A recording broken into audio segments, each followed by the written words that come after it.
afternoon. I'm Bob Ahrens, host of the Friday seminars. I want to thank all of you for showing up on a crummy day like this. I appreciate that very much, as I'm sure does Ed. Two quick stories. Bill Keel, is Bill Keel here today?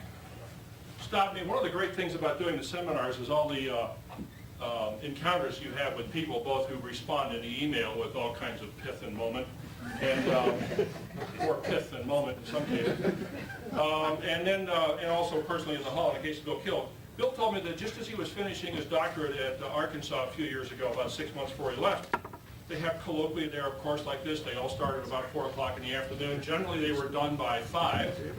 And he said, one guy got up one day and talked on the subject, what is light? And he said the police came in at 6:15 to break up the fight that had broken out between these crusty old fart tenured professors who were, any moron, you know. So, with some luck, we won't get into that. Although I did think that this talk today, Ed, is obviously, I think, has confirmed that he's a time traveler and has anticipated what I intended to do.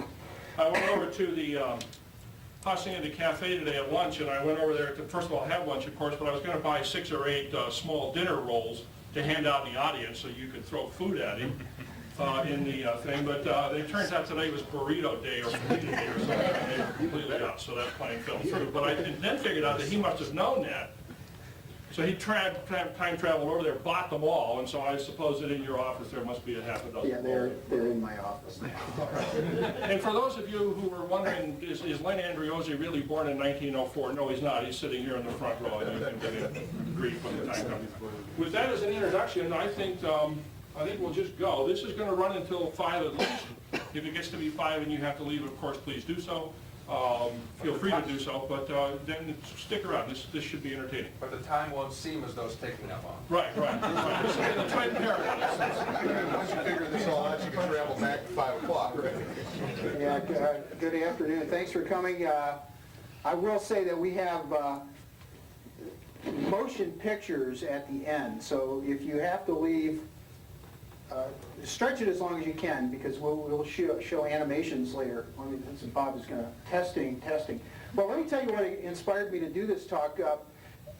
About 10 years ago, one of my colleagues at Martin Marietta, a now defunct company, pointed out a paper in Physics Today where there was an article talking about the concept of mass by Lev Okun, a prominent Soviet physicist. He also changed companies. And and in his, I was intrigued by the paper. I got a copy. I read it a long time ago, and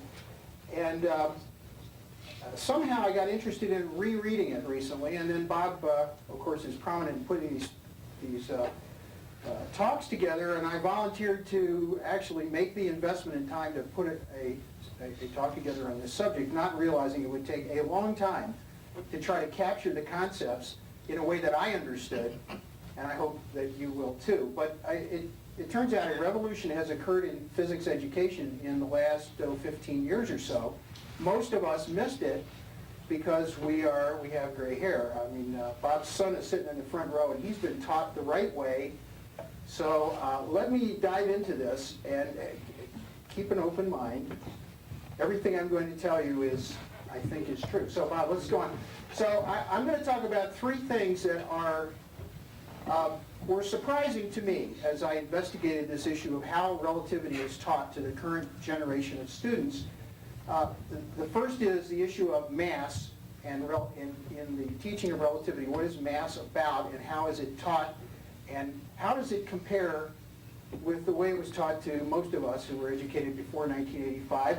The Lorentz contraction is also a subject that has a different interpretation today than it did when most of you and I were students. And third, I'll leave you with a little wrinkle on something I discovered, but we'll get to that later. So, my lawyer required that I put this up. I'm going to quote a lot from papers and books that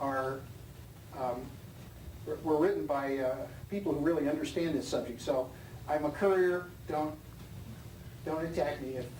But I urge you to do your own research, and maybe we could engage in some lunchtime debate. I think Bill Brown was here, and he was telling me that at Martin Marietta, they used to have a lunchtime discussion session, right, Bill? Is that true? Yeah. Okay, so if you're interested in doing that, I'll be the gatherer of the names. Okay, well, let's get started with mass and relativity. In the old days, mass and inertia were taught as being equivalent. There was a lot of discussion in classical physics books about gravitational mass and the physical mass that you manipulate in the laboratory, and the equivalence between them. That was sort of a basic principle in classical physics. And and here's something we always took for granted, that force and acceleration are parallel. In fact, here it's written in a vector form, F equals ma. And so we all grew up learning that the mass of a body is the same as its inertia in the numerical sense, and it is only a property of the body. It doesn't depend on what the body is doing or what influences are being imposed on the body. Now, those of you older than about 35 will remember this equation. This is usually described as the dilation equation for mass. And the concept of rest mass is introduced here. That is, mass has a property when it's at rest in a frame. And then we were taught that the mass gets larger by this gravitational factor, which I've decided to call gamma. It's a common terminology. And so here we were first introduced to kind of an unsettling concept, and that is that the mass is not just a property of itself, but it also depends on its velocity in a frame.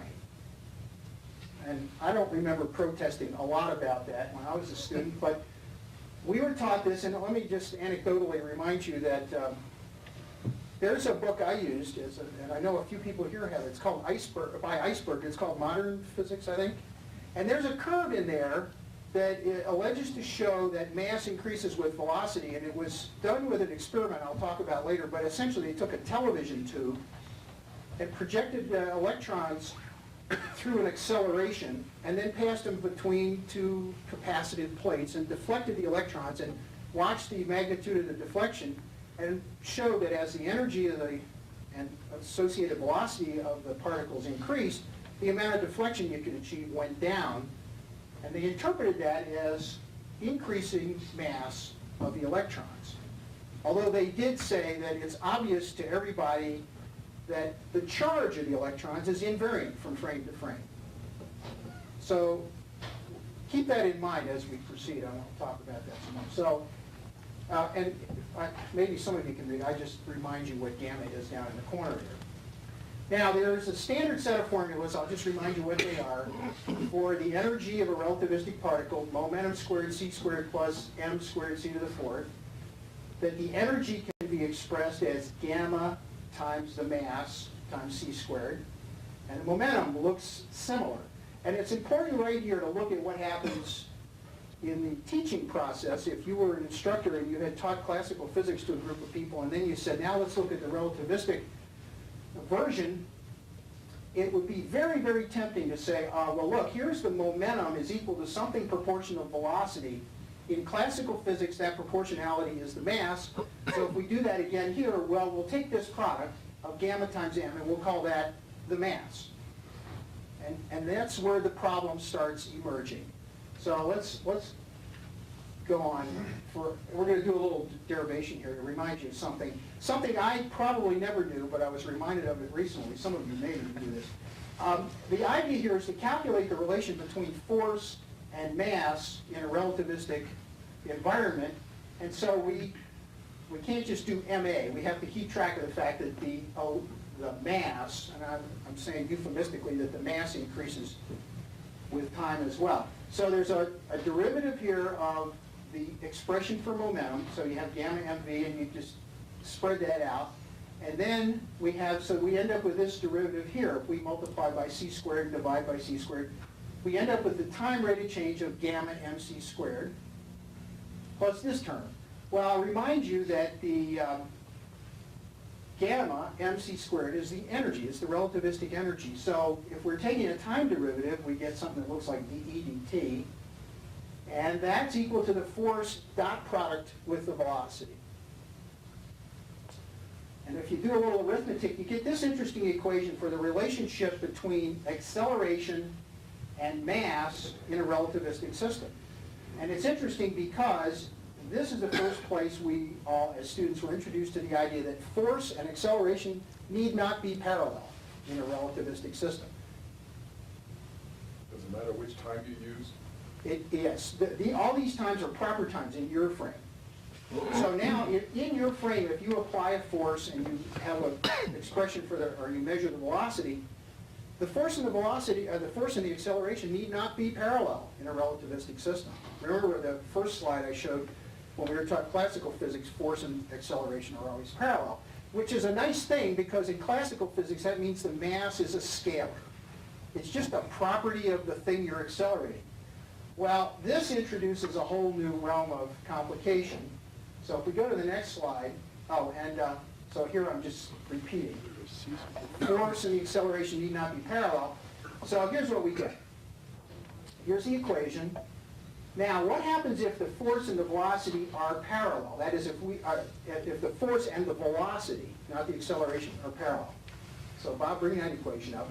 So we can do a little arithmetic here, and you get an interesting effect. The acceleration is equal to the force, and they're both parallel, but the relationship between them, that's sometimes called the inertia, is gamma cubed times m.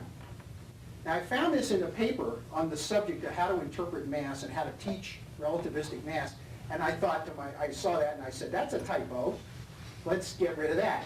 Because the more common expression is this one, that the acceleration and the force are related by an inertia equal to gamma m, which is what I remember learning.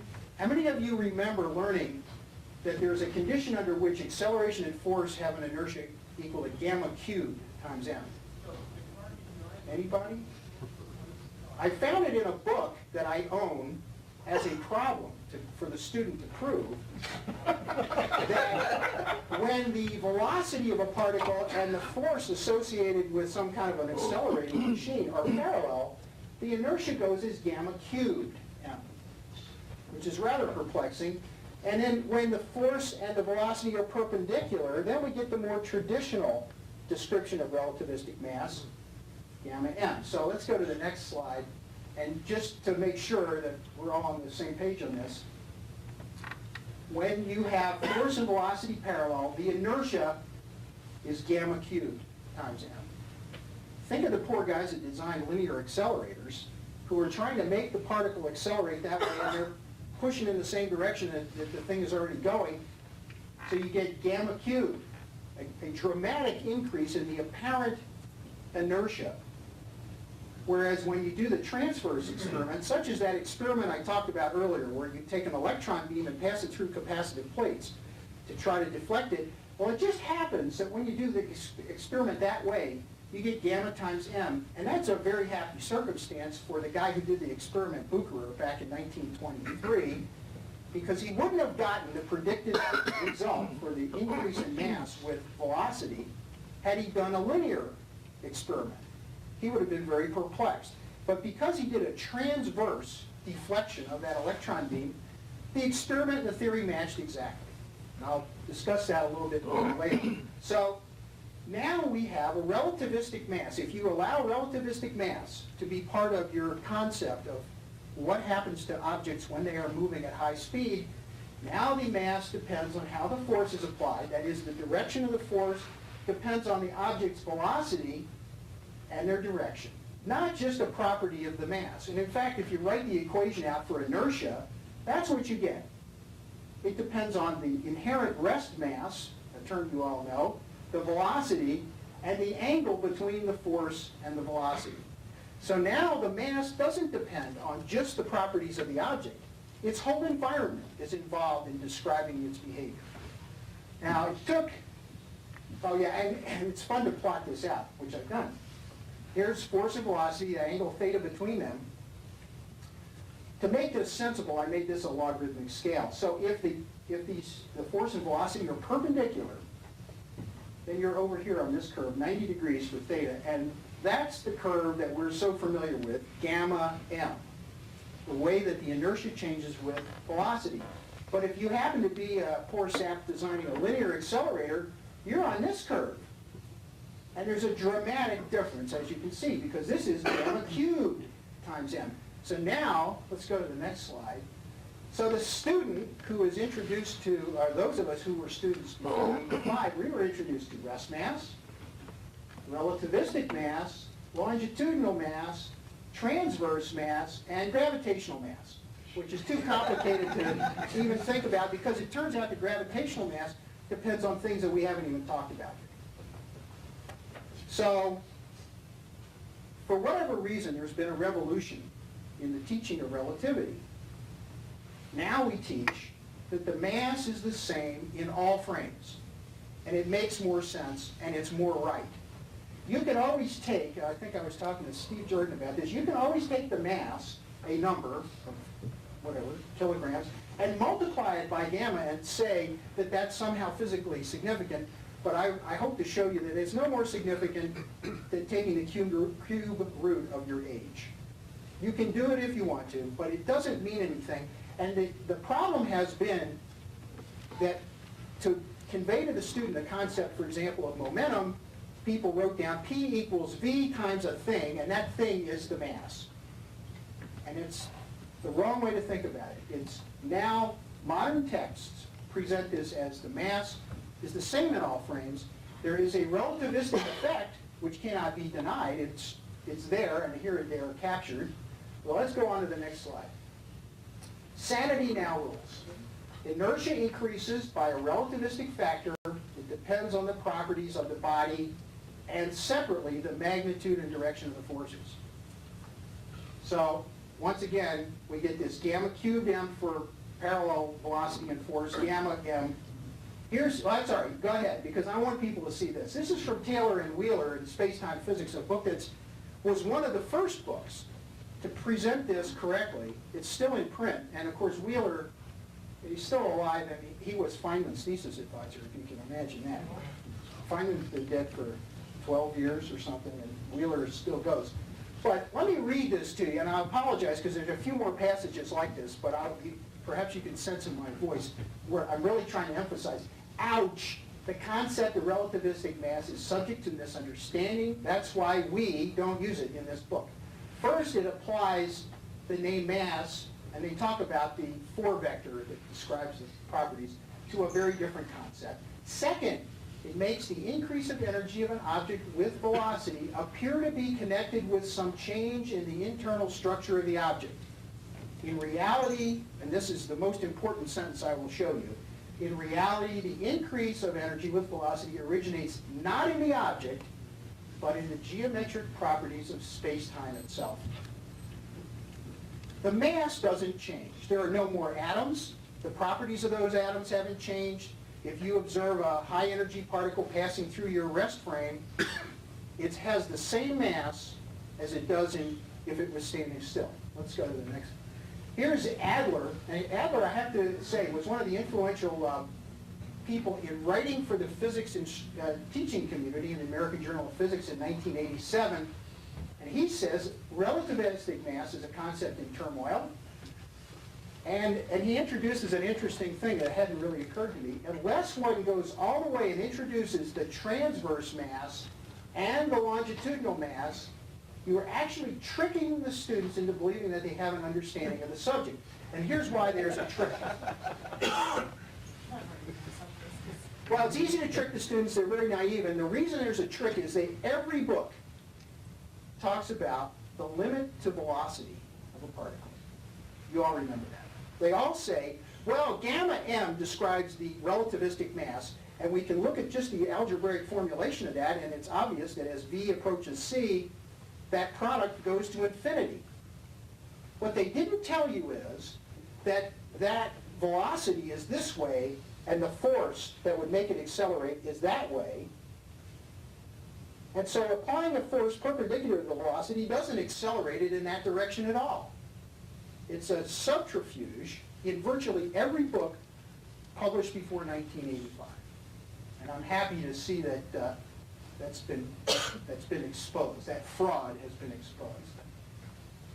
So must conclude from theory and experiment, faster particles are more resistant to acceleration. They have higher inertia, but it does not imply the mass has changed any more than the observation that the force and acceleration are not parallel in relativistic systems. That's counterintuitive too. It's worthy of some thought. In fact, I've been talking to my colleagues and looking in their books. Virtually no book I could find had that force expression. That is, the force is equal to, the acceleration equal to force and the dot products and things all over. That's a hard thing to find at least in an undergraduate physics book. In fact, it's a rare thing to find. Steve Jordan told me stand up, Steve, and tell them what they said at the University of Wisconsin. Let's see, they said that you probably don't want to deal with forces on relativistic problems. Just use the time derivative of momentum and let it go at that. Okay? All right, so If it means anything, I was taught that in a special relativity class at CU in the mid-80s, that force and acceleration are not. it's a rare thing, because I have no recollection of ever But seeing. I wasn't taught anything about, reinterpreting inertial mass. And when was that, in the mid-80s? Mid-80s. Yeah. Okay, now we go on to, thanks for that comment, by the way. Now we go on to Lev Oken in Physics Today in '89, which is the article that first caught my attention on this, and he has a little quiz in his paper, a quiz that he had put in front of his colleagues at the Institute, the Moscow Science, the Institute for Theoretical Physics in Moscow, and he asked them, which of these four expressions is more like what Einstein first presented in his theory of relativity, and second, which of these is most consistent with what we know about special relativity? And here are the standard definitions for speed of light and mass. Here, m is presumably relativistic mass, it's a mass, and m0 is specifically the rest mass. So let's go to the next page. Actually, back up one, Bob, and let's let the audience look again at this. So there are four expressions that he found in talking to his colleagues that came up when he asked them this question. So it might be fun to review. That you have an E0, which looks kind of like a rest energy. And you have the famous E equals mc squared, which virtually everybody in the world has seen. And there's this one with zeros on both sides, and this one with a zero over here. Well, here's what Oken says. He said this one, that's the first one he showed. This is the one that Einstein first showed in his paper in 1904, 5. And there are criticisms of the others. And so let's put these all up and I'll talk about them. The idea here is that there is no concept of rest mass. An object has mass. There is no such thing as relativistic mass. There is just mass. And so if you want to describe the energy-mass relationship in relativity, this expression says that there is a rest energy equal to the mass of the particle, or the object, times c squared. And there is no concept of relativistic mass versus rest mass. This one is the one we see most often, and it's ambiguous as to what they're talking about there. The m could be the dilated mass that frequently is like gamma m, so that's ambiguous. This one suggests that there is a rest mass, m0, meaning there's a rest mass, and if there's a rest mass, there must be another kind. Otherwise, we wouldn't have to designate this one with a 0. And this one's incorrect because it shows that the energy is a constant. It's equal to m0 c squared, and that's not true. The energy does increase when the particle moves. It increases because its momentum increases. So Oken's goal is to remove the concept of rest mass from physics, and one of the motivating factors for him is this quote from Einstein, which I hope you'll incidentally, if you want a copy of this presentation, send me an email, send it to you. And when you read this, if you're interested, also take a look in a couple of months later after Oken's paper. There's a series of letters debating this, including the translation from German into English, and what is it that Einstein really meant. But anyway, this is the This is the version Oken likes, and he thinks it's fine because Einstein himself had this in his papers in English. Presumption being that he had seen the translation from German to English and felt that this translation was satisfactory. It is not good to introduce the concept of mass here, the dilation, for which no clear definition can be given. It is better to introduce no mass concept other than rest mass. Unfortunately, he used that term. It would have been better if he had said other than mass. Instead of introducing relativistic mass, it's better to mention the expression for the momentum and the energy. So here's Taylor and Wheeler again. In a book I recommend, if you're at all interested in this, they have published a book called Scouting Black Holes, which is a book that allows you to do problems in general relativity using calculus. You can't do all the problems in general relativity, but you can do many interesting problems just with calculus. You don't have to get into tensor analysis and so forth. And so what they say in this book is the energy will typically have a different value in different rest frames, but the mass is independent of the reference frame. And there's, I think, another quote at the bottom here. What they say succinctly is, everyone agrees on the value of the mass. So it's not like you're in this frame and measure the mass of a particle going by and say, well, it looks like it's 500 eV or whatever, but my colleague who's traveling with the particle says it's 20 eV. If you do the problems right, everybody has to agree on the mass, implying that it is a property of the object, not its environment. Now this is an interesting, I think, an interesting historical presentation of about 50 or 60 books that I looked in. I was telling somebody here, I got caught in Hurricane Floyd. And so I was in Boston at the MIT, in the vicinity of MIT, so I was able to spend a day in the library looking at old books and in the bookstore looking at new books. And perhaps you can sense here there's been a transition. This is 1948. And in that interval, out to about 1963, this scale's a little disturbed, but basically it's right that up until about 1963, when space-time physics was first published, everybody said mass dilates. You can look in any book and it says, yes, the mass increases with the velocity of the particle. Then we have a book by Hagedorn, a scientist at CERN, who was an accelerator physicist, and he was the first one I could find. I happen to own a copy of this book, where he didn't introduce the concept of relativistic mass at all. He said objects in this book are described in rest mass only, and then we have momentum and energy, and everything from then on was in terms of momentum and energy. And around the same time, space-time physics and the PSSC physics series, some of you might have experienced that, they were the first to show that there's nothing physically sensible about relativistic mass. Then the first undergraduate book I could find that dealt with this is Tipler's book, and I've seen it around here a lot. It's got a blue cover, and a lot of people here, I think it's called Modern Physics, and it has an exposition in there for about a half a page on this idea that Tipler was railing against all the previous texts that were talking about dilation of mass. And so he was in the forefront. These colored things are kind of interesting too. Sears and Zemansky, probably a lot of you encountered Sears and Zemansky back in late 50s, that's when my copy was published, had a discourse on relativistic mass. Now they're in this camp. In 1991, Sears, and I think he's probably gone, but others who were carrying on the tradition, they made the transition between, in their edition in 1991. Yellow, Halliday and Resnick, which is, I think, most of you have seen. And here's an interesting thing. It goes Halliday and Resnick here, and here, and here, describe dilation of mass.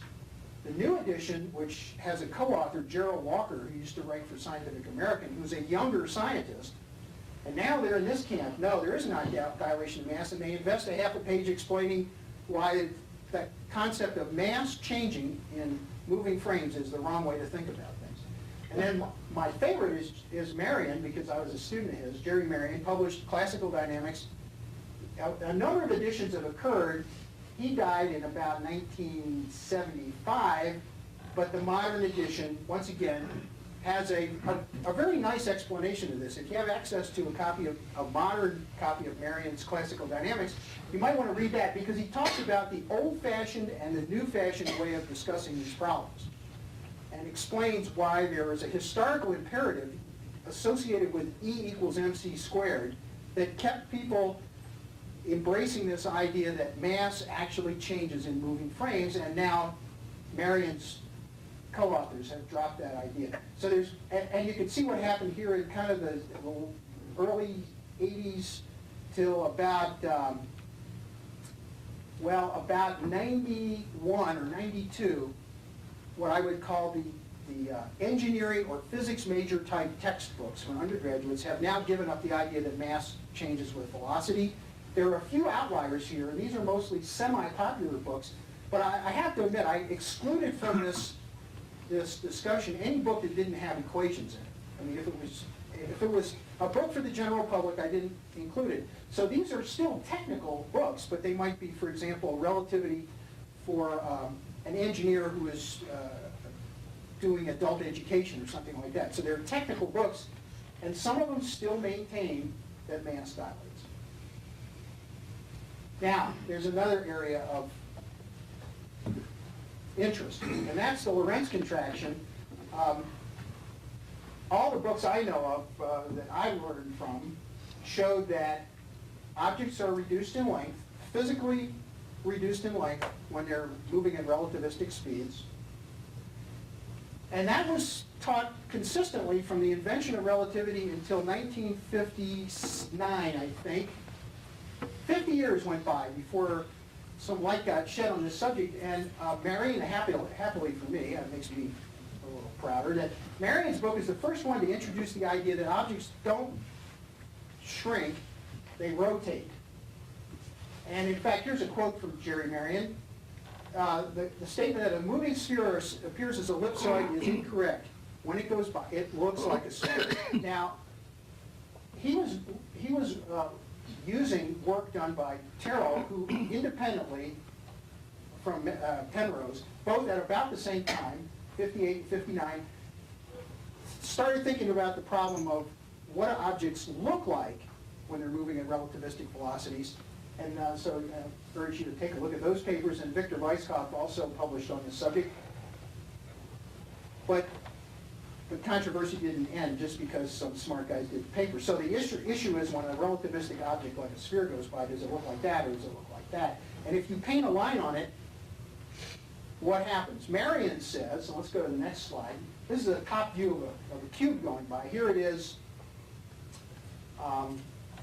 contracted, if that were the case. He says, no, what it does is it rotates. And it happens that the projected length in your direction, if your eye is down here by the red spot, it's reduced in length, not because it physically got smaller, but because it rotated. Well, it turns out he's wrong too. Here's a modern book that gets closer to the truth being, we're kind of voting on this now, but I'm going to show you some motion pictures later. I think you'll see how this really goes. Gene and Cully has a book, and he says the Lorentz contraction tells us what the length of the object will be measured. The appearance is another matter. So now we've introduced the idea that if you measure the length of the object, you get one answer. If you take a photograph of it or you look at it, you get a different answer. And that's a bit perplexing. So what they're saying here is, if I take a table and I cut a slot in the table, and I cut that slot 10 inches long, and I have a friend who takes a ruler 12 inches long to a distant place and projects it at me at a relativistic velocity, and I make the table rise as the ruler approaches, so that very carefully. I mean, this is no harder to do than to build a space interferometry mission. As the ruler approaches, the table rises, and if things were just right, that contracted ruler would appear to be, say, 10 inches long, and I got a 10-inch slot in the table, and the table would go right over the ruler, and there'd be no collision. We all learned that, by the way, right? You all remember doing that thought problem. Well, there is no collision between the contracted ruler. What we often ignored was one of these problems that are confounding, and that is, what does that experiment look like to somebody with the ruler? Now the ruler looks like it's 12 inches long. I'm holding the ruler in my hand, and here comes a table coming at me from below, and it's a little tiny table now. It's going relativistic velocity in that 11-inch slot or 10-inch slot I cut. Now it looks like it's a ½ inch or an inch long. We're going to have a collision. But we don't. We have to agree on the outcome of the experiment. And the reason we don't is that the table rotates. The relativistic thing rotates. And a little tiny ruler will go through, the full-size 1-foot ruler will go through that little slot with no problem. I'll show you an example of this later. Now here's what Giancoli does. I actually copied this kind of by hand out of his book. Here's a building, like an apartment building, and he says here it is at rest, and when it goes by, he's kind of got the Jerry Marion view of the world, that the thing rotates, so I can see this wall of it, but it's foreshortened by that amount. Ed, which way is the building supposed to be going? Oh, it's moving to the right. Sorry. Okay, so now what's really happening? Marion says a sphere stays a sphere, it doesn't become an ellipsoid or a projection of a sphere. But this clearly would imply that a sphere would change an apparent shape. And so what's really going on? So we're marching toward the truth. Now here's an interesting book I have by Mills. It's a pretty modern and fairly sophisticated presentation. Unfortunately, it talks about mass dilation, but it has a nice presentation of this thing. And bear with me as we go through this. It said it's been noticed that to a distant stationary observer, a moving object appears to be rotated. And he says, this does not contradict my statement that the object is really flat. The apparent rotation is a combination of two effects: the Lorentz contraction, which is real, and the difference in time it takes for light rays to reach the observer's eyes, or a camera, from different parts of the object. So let me stop there and talk about what he means. He means that if this light pen is moving really fast, the light emitted from this end at a certain time will arrive at the camera sometime later. But if I wait a while, the object has moved perhaps a substantial distance if it's a relativistic particle or object, so that it has consumed some of the travel time for this light, this photon. Meanwhile, this thing has moved to here, and a photon emitted from the front will get to the camera at the same time as the photon starting off over here. So now the object has moved a substantial distance while it's creating the light that will be captured by my eye or by the camera. So the concept of simultaneity is lost, and that's a big problem. So what he goes on to say is, if the observer makes allowance for time delays or uses instruments to make simultaneous measurements, such as if you make a ruler go through a slot in a table, that's a simultaneous measurement, he'll find that the object is flattened but not rotated according to the standards of his own reference frame. So what he's saying is, there is no rotation, there is a contraction, but the appearance of the object does not change. So we have a whole mishmash of interpretations of what's really happening in Lorentz contraction. Let's go on to the next thing.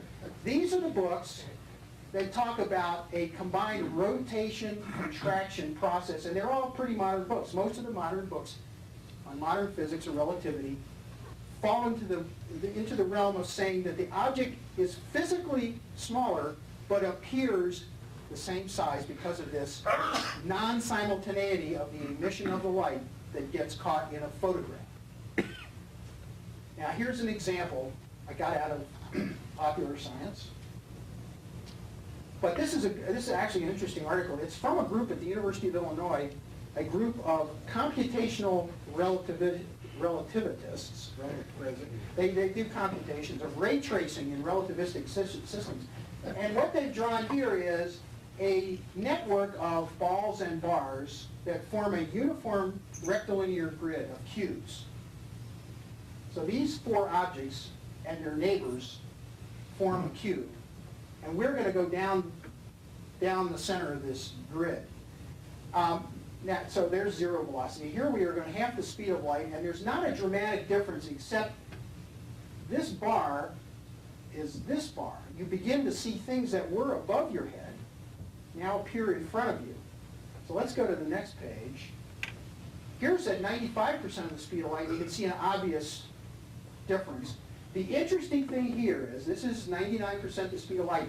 We can now see where that bar plugs into the ball. So Bob, if we could go back to the previous slide, to the zero velocity case, you cannot see where that bar plugs into the ball. But if you're going 99% of the speed of light, that whole assembly of objects in front of you rotate toward you, and you can see things that were otherwise obscured. So if we think back about that picture I showed from Jerry Marion's book of the cube, not only do you see the front face foreshortened, you can see a surface that would otherwise be obscured because the object gets out of the way of light emitted from the obscured corner. And in fact, Steve has a book. Who's the author? Halliwell. Halliwell. It's out of print. It was published in '66, and in an appendix, he has these really interesting drawings of cubes coming towards you and going away. And it turns out the face of the cube that you see initially very quickly becomes unavailable to you because the object obscures the light emitted from that surface. So the object interferes, but you end up, don't worry, you get to see something. You get to see what otherwise would be the geometrically obscured surface. And as the object goes away, you see the object rotate as it passes you. I never heard any of this when I was a student. We just said, it's a ruler, it gets shorter, let's move on to the next problem. Now, we were talking about, let me interrupt myself and say that there's a ton of really interesting and I think pretty good science on relativity out on the web. There are a couple of places you can go. I've got references in this briefing to them, where you can go and get presentation material from university lecturers. For example, this guy at UC Riverside has a very elaborate, I mean a real book with color illustrations and a lot of detail about what goes on in the physics of relativity. And here he's doing the problem of the ruler and the slot in the table, except he's using an astronaut in this green rectangle, and the astronaut is duly worried because he's trying to get through the door, and the door is coming at him, and it's smaller than he is, and he's fearing a collision, but what happens? You get this rotation that saves the day. And everybody agrees, by golly, he went right through. So the rotation issue is now an accepted part of the education of young scientists, that there is a real contraction, but there's also a rotation, and if you try to take a picture of the rotated, contracted object, you see something that you wouldn't expect. And I'll show you that in the motion pictures. Here's another example, a teapot that as the velocity picks up, the thing rotates, and I think right here you can see the spouts kind of pointed at you. What doesn't happen is this. He included this to show an example of what doesn't happen. It's not like the pot just gets scrunched and ends up looking like a thing. Well, I was imprecise. This is physically what happens, and if you use a test that measures simultaneously the dimensions of the pot, this is what you would get. This is what you observe if you take pictures. If you look at the object going by, you will see something that appears not to be able to pass through an opening or some other simultaneous test. So there's sort of an inherent contradiction in what we observe as people with vision, or if we use a camera. But in fact, there is a contraction.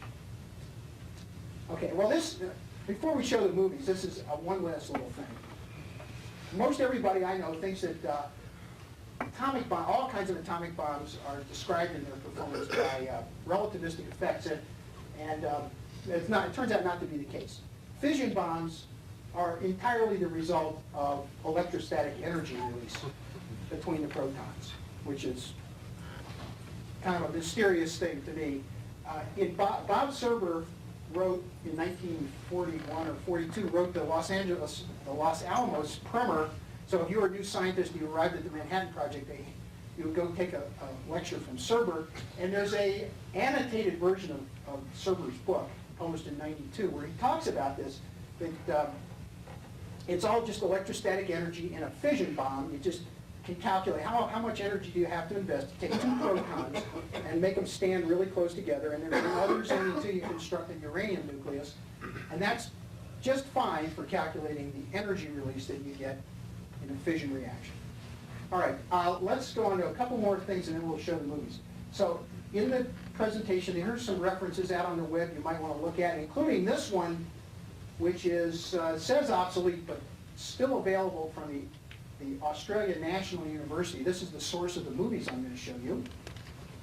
And a bunch of other references. Here is Ping Kang, and I've chosen to pronounce his name Cy Young, because within another week or so we're going to have a World Series in America before November. So Cy Young is involved in this ray tracing relativity stuff, and there are videos here. I haven't seen the videos, but they apparently are available.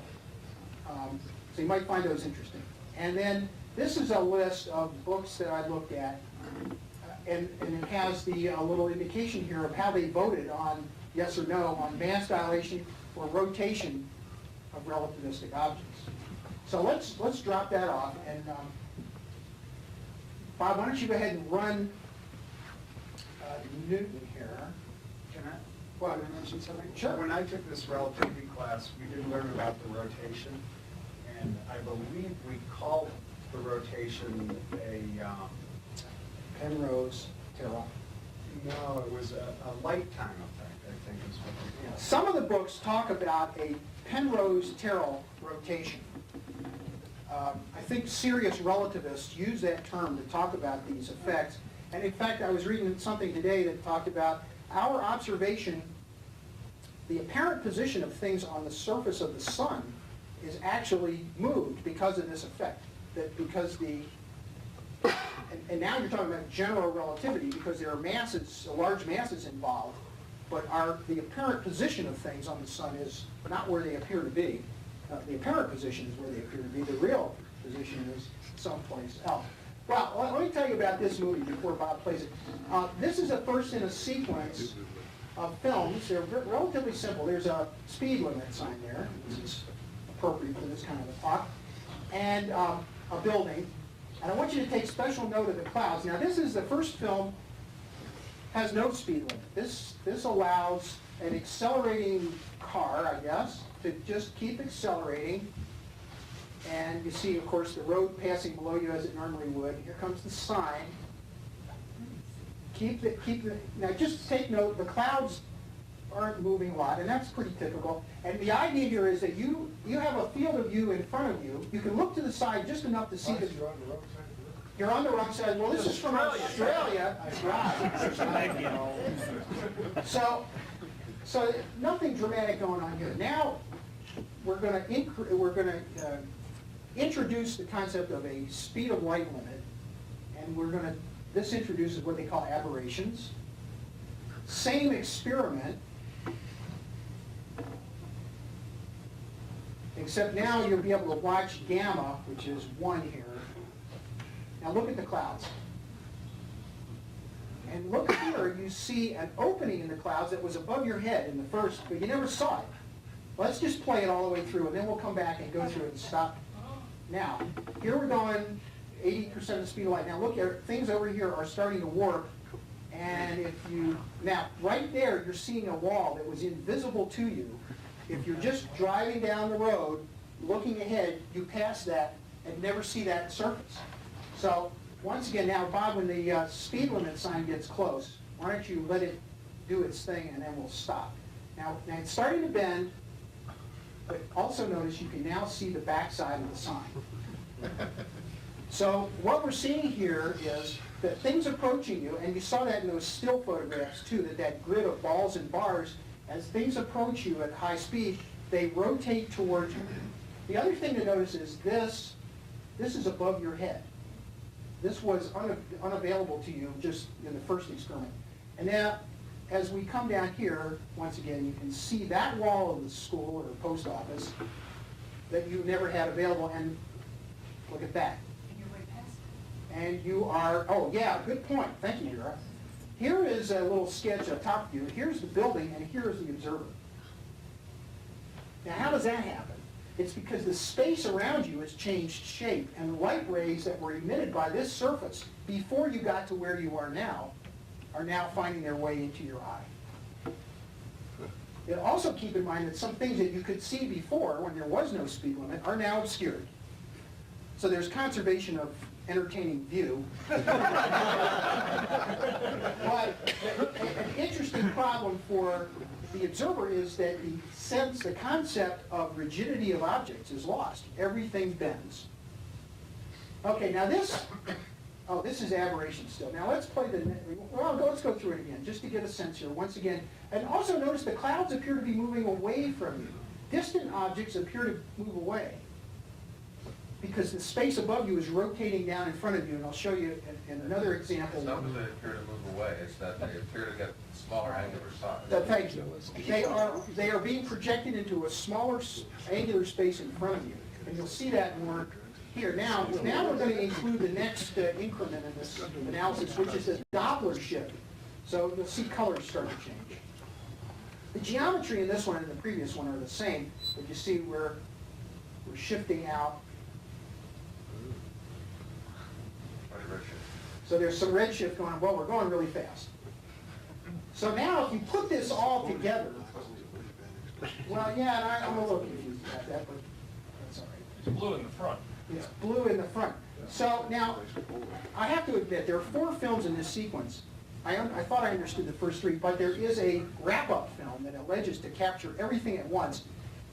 Where do you see that? So here's the Doppler shift, and obviously the aberrations are present. Now, maybe this is a good time to point out something that Steve Kilston, some of you know, has been publishing in the area of interstellar travel, and he very wisely chose a strategy a long time ago, which is that you don't want to really go fast, because you might run into something. Now, if we could play the 4th film, I'll show you why Steve has had a really good intuition about this. This is the film that alleges to show everything all at once, and this is called the headlight effect. Here we have Doppler shift. Things are going to get bent, but look what happens to the light source. All around you, everything is projected into a cone in front of you, and it gets more and more confined. Now, stop that, Bob, for a second. If you were traveling at relativistic velocities to go to a distant star, and there were asteroids out here, you might have a really hard time seeing them, first of all, and second, if they appear to be this far apart at low velocity, they will appear to be essentially touching at high velocity. How do you steer between them?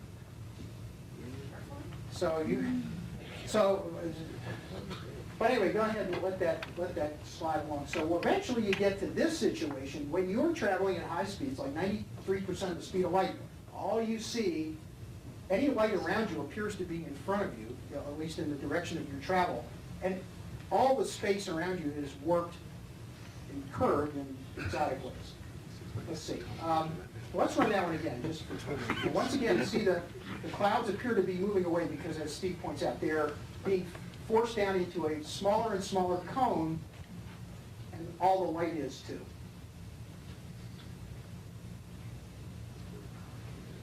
And incidentally, right there, you're just passing the building, but you can't see it.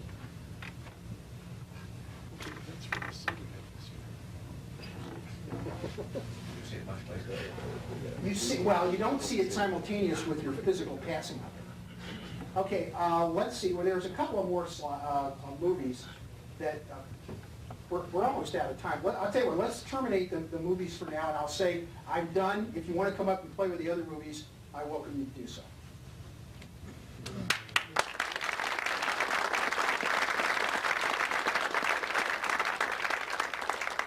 Now comes the dreadfully hard part, because I won't know any of the answers. I want you to remember, Ryder, my lawyer's disclaimer. Go ahead. Why don't you tell you, it occurred to me when you're going through the second part of the talk with the length contraction and all that sort of stuff, which is really neat stuff. Why isn't it true that you can take the same concept that you used in the first part, which is that there is a mass and it is the geometry that changes, and apply that to the distance and say that there is a distance, and what you're seeing is a relativistic effect, or a geometry effect on the object itself. There is a mass, there is a distance. A size, mean for an object has That's right. an inherent And what you're size. seeing is a space-time shift. I mean, what Right. did you call the first one? And in fact, Taylor and Wheeler address this, and they say that the reason we are willing to say that the physical size of an object changes is because the space in which it resides is different for its rest frame than it is for us. There actually is a physical difference. The space in which that object is traveling is truly different for us, and that's been observed. I understand your point, Do though. the whole problem again and calculate what time it actually takes to go through there. You'll probably find that it takes the same amount of time, no matter where you're looking. And I think that's what Marion had in mind when he said when the object appears to contract, it just rotates, and its physical dimensions haven't changed at all. That's right. But the size projected toward the observer has foreshortened, and it happens, it just exactly matches the numerical value of the Lorentz contraction. So I would be willing to entertain that as, that you might be right. In fact, I think it's in the book you loaned me, Steve, there's a little, one of these little puzzles, and it goes this way. You build a really strong stone shed, and it has a door over here, and and it's 6 feet deep, and you have a friend who has a 12-foot javelin, and you say, George, would you go over there and reappear going in relativistic velocity so that the javelin in my frame appears to be 6 feet long? And he does that. He runs into the shed, and the javelin fits, and you close the door behind him. And now he's microns from the back wall, which is impenetrable, so he must put on the brakes. And when he does, what happens in your frame? The javelin becomes 12 feet long again. So the door gets destroyed. Now, in his frame, what happens? He's got a 12-foot javelin, he's running really fast, and his javelin's 12 feet long, and he looks, and here coming at him is a stone shed that now appears to be a wall of stone. The linear dimension has shrunk because it's a relativistic object coming right at him. So his conclusion is, all that happens is the end of the javelin hits the back wall of the shed, and the javelin's destroyed. He never witnesses you closing the door behind him. How do you resolve that? Simultaneity of events. Right, there is but we must all agree on the final outcome. It's absolutely true, there's a non-simultaneous, we have different views of simultaneous. I would guess that the shed rotates and it goes in at the diagonal. Well, I don't know, and I have to say that the book that Steve loaned me is very perplexing because it presents the problem without a solution. It says that, Jones and Albright figured this one out in 1963, and the proof is left to the reader. So, incidentally, another comment about space-time physics, the older version, perhaps the new version too, is about half invested in explaining relativity, and the back half has explanations of these problems that are very perplexing. But they have 50 or 60 examples of what's really going on, including the famous twin paradox and many others. So if you're interested in this kind of stuff, I recommend that book, and I already said I recommend Scouting Black Holes, which is available from Taylor himself. You write him a letter and he'll send you a galley proof. The real book is coming out in a couple of months. And it's brilliantly done because you can do interesting problems. In fact, let me throw one in front of you that I had never heard of. It turns out because a blue shift occurs when you have radiation emitters in the presence of gravitational fields, and this turns out to be a big deal in the GPS system. You can't ignore the fact that the GPS satellites are projecting RF energy in the vicinity of a gravitational body. So the Navy, when they were designing GPS, hired Carroll Alley, a famous gravitationalist from the University of Maryland, my alma mater, and they hired him to advise them, and they had already done a calculation where they got the answer wrong by a factor of 2, because they said the light is emitted, the radiation is emitted in a gravitational field near a large body, namely the Earth, so there's a blue shift there, and also the receiving antenna on the ground is in a different place in that gravitational field. So they had calculated 2 effects that combine, and in fact the answer is that you don't add the two effects together. They are the same effect seen by different observers. So if you're intrigued by that problem, get yourself a copy of Scouting Black Holes. And it turns out it's a rather substantial effect on the scale of accuracy of the transmissions that come out of the GPS birds. You have to design the clock on the GPS to run slower by about 20 parts per billion, or the whole GPS system would be useless. Not just inaccurate, it would not work. And that I found, I had never heard that before. So the general relativity is used every day by certain people. Not us. Steve? I would like to offer the perspective that what gets us most in trouble in thinking about relativity is the word real. There is no real. There's only what people observe, and I think what they observe and measure is really the same thing. You can't measure something without observing it. I would like to suggest that the answer to this, which no one really knows in full detail yet because we haven't combined them, is how we're going to work out the combination of quantum theory with relativity. And in fact, to me, the essence of quantum theory is that it deals not with objects or with what's real, but with interactions. And what you're portraying in these pictures is the interaction between you and these objects, and that's what we really have to understand, not where the object really is. Right.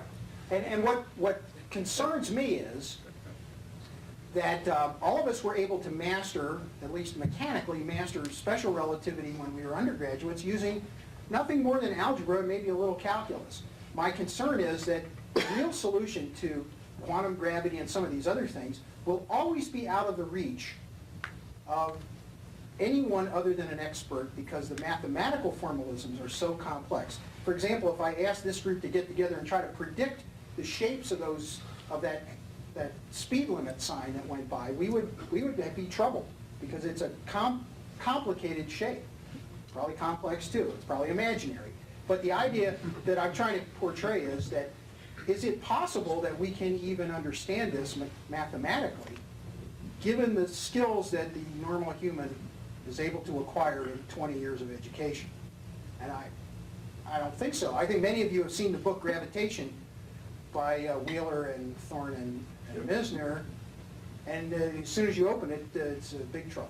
Although there may be some people here who mastered that, it just seems awfully, awfully abstract. So anyway, I hope you will all engage in lots of fruitful debate about these things. And when you have a chance, and if you're in a college bookstore, take a look at the books that are now being sold to students, and I think you'll see that there's a clearer version of life being presented to undergraduates than we encountered, all of us, but the youngsters. Well, I didn't encounter all this. I learned a lot from this. It's really very good discussion. But the question I have is, it's still not entirely clear to me where everybody left with the rotation versus contraction. Is that open amongst? It's still open. In the undergraduate textbooks, there is still a variety of opinion that there is not a real Lorentz contraction, but it's a true rotation. Some say it's a real contraction, but if you try to take a picture of an object, it'll appear at full size. That is, a sphere will look like a sphere because it emitted light over a long pathway, that light is aggregated in a camera. And others who say there is no rotation at all. But so then the astronaut moving, there must be different interpretations of what the astronaut experiences moving through that door. I mean, if they say there's no rotation at all, then they're obviously saying he's not. Right, and that's he's true. Not getting through because it rotated. He's getting through for some other reason. And I would say there's a common theme in the books that don't talk about rotation. They never mention what happens to the observer who has a ruler in his hand, and here comes a table that's been Lorentz contracted coming at him. How does he resolve the dilemma that, observed from the other frame, the ruler passes through with no problem? That conundrum is never mentioned in those books that don't talk about rotation. As soon as you think of that problem, you have to have rotation to avoid a collision. But you had the problem with the cave, which really didn't involve any lateral motion, which really means that the rotation is kind of a red herring. It's a second issue. In that, that's right. In that What case, causes the rotation? Yeah, so, It's you're creating something that makes the problem even harder, because Well, the movie, the if there's camera really, movie. if there's really a rotation, then there has to be some force causing it. Now, Uh-huh. you have to describe now, that. there's no force, but it's an observability thing. Right. It's an apparent rotation because if this is coming towards you, Vera, you can see this end of the pen because light emitted from this surface can get to you because the pen gets out of the way. that's just turn around. Oh, yeah, well, Okay. here, it's, a few seconds ago, light was emitted from that back corner, and the object moves at relativistic speed. It's moving slower than the light, but not much, and that blob of light finds its way to the camera. So this surface becomes observable long before the geometry, a static geometry, would allow it. But I'll never see that back face, will I? Sure. Yes, you will see this back Not face. that back face, the other back face. You don't see this face, actually, the front face that seems so natural approaching you. You end up seeing this one and this one. The other one, the one that's out of sight here, you can see that. Now, how do I, No, Because everything else gets out of the way, the Photons go light that from way. it comes to you. but how does it can't have a vector initially towards me. Yeah, it may be. You know what I suggest you do is get introduced to Steve Kilston. He has this book that's now out of print, and it shows this experiment in a lot of detail. Light goes in all ways. If you're trying to reduce this to the basics, I think there's a Lorentz contraction in a one-dimensional problem that is a simultaneity effect, and the rest of it kind of complicates that. I mean, there are other Yes. things mixed in here. Right. So I'm just beginning to study this. I think it's really intriguing, and it's not at all like what I experienced when I was a student. It's too much. Just on the other- Thanks again.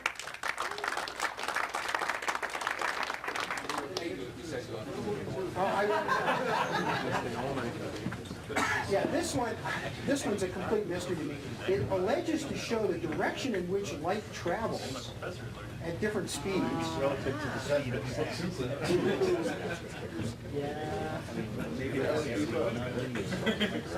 Yeah, that's the, What? that's the searchlight effect. Trying to think. Oh, okay, Searchlight. fair enough. Yeah, I don't know what, oh, so a light, So the light, you're seeing blue shifted light coming towards you. Okay. More of it is getting Oh, very around good. in front of you. except for the little visibly small thing right behind you. That's right.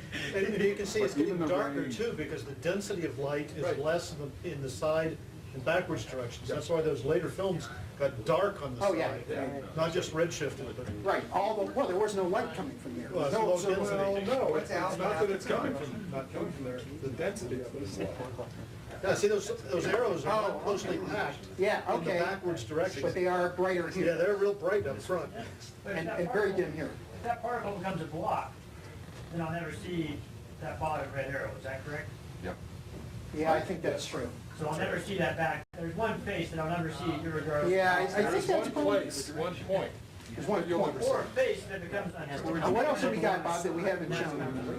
We're gonna have to come, These simulations do show us, though, that despite the fact that the math is difficult, the computers may save us. That's right. right. Now, this is the cube, this is an open cube, a little hard to see. This is an open cube, here's the top view, here's the cube.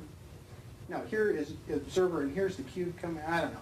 But here's the cube, it's open, It's like a cage. it's a cage, it's kind of like those static photos that I showed earlier with the balls and the bars. And you can see this distortion is starting. And then there's a point where you'll be able to see the back wall. How fast? Well, this is at 90% the speed of light. Oh, you know what I want you to show next is the orbit, the Earth orbit. It's absolutely amazing. But you can see the thing is not in a position yet. It's hard to see, but it's there. It's not in a position yet where we should be able to get even close to seeing the back wall, but very soon we will. And it's about right about there, we start seeing this surface over here, which we should never be able to see. I mean, you wouldn't be able to see in a, but put this one aside and show the relativistic orbit. You've gone far enough that you are seeing this, sir. Well, If you take the rotation into account. That was a constant speed. Yeah, make this one big. This is you're orbiting the Earth at relativistic velocity. All the stars appear to be on this side. Well, that's because that's the direction of your motion. Right. And it's, again, the searchlight effect. Now, notice what happens to the apparent position of the continents. Yeah, that's what a sphere looks like. So it looks like now we're orbiting this sphere. It's not passing by us. You're seeing something round, but you're not seeing a hemisphere at a time. You're seeing much less. The Earth must be pretty heavy. Yeah, I don't know how you create an orbit with you have to invest a lot of energy to keep it going. But that's a pretty that would be an entertaining screensaver. Well, that's the orbit here. It starts on the horizon. Here, the little orbit here, the speed of light around. Well, yeah, that is, well, you can go slower. You can go a lot slower. Yeah, but I'm saying at the event horizon, you're going by definition.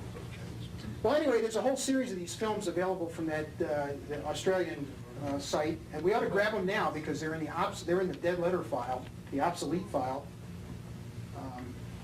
Oh, we did this. Yeah, we did it. Oh. The pinwheel. I don't remember what this is.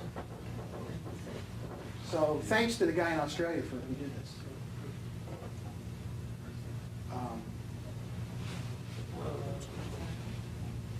Well, here's sort of a picture of the experiment. You're going around. Turn on the lights, maybe this Once again, I mean, it looks like the Earth, right? It's a Molniya orbit. Well, you're not in orbit because do you pass the planet? You're going in a circle. It's not a sphere. You're going in a circle. And, I think you're on a wheel like. oh, yeah. Here's the Earth, Right, you're just looking and you're spinning around out here. So the Earth is a nearby body.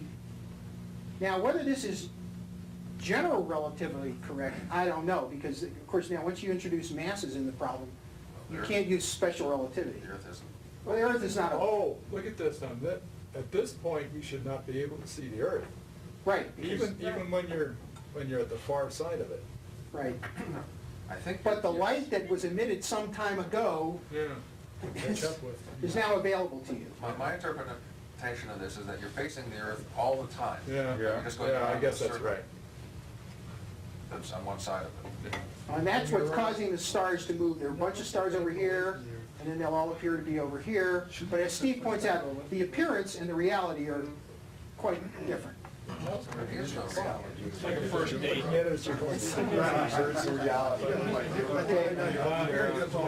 Thanks, Mike. No, I'm glad you came over. Well,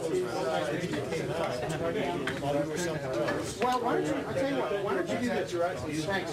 Send me an email, and I'll mail you the whole brief. It's got all the references in it. Yeah, well, let me write it down.